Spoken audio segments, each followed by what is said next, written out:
بے نمازی کو قبر میں 3 سزائیں دی جاتی ہیں۔ پہلی سزا، اس کی قبر کو تنگ کر دیا جاتا ہے، اور اتنا تنگ کر دیا جاتا ہے کہ اس کی دائیں پسلی بائیں میں اور بائیں پسلی دائیں میں دھنس جاتی ہے۔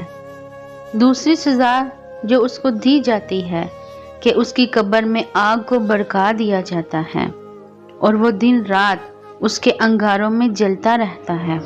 اور تیسری سزا سب سے زیادہ خوفناک ہے۔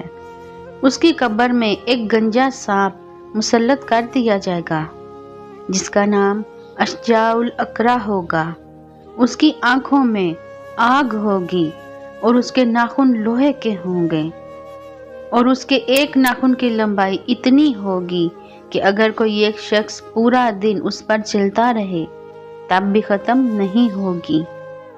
اور اس کی آواز اتنی خوفناک ہوگی جیسے بجلی کڑکنے کی آواز آتی ہے، اور وہ کڑکتی ہوئی آواز میں اس شخص سے کہے گا کہ مجھے تیری قبر میں اللہ نے بھیجا ہے، استغفر اللہ۔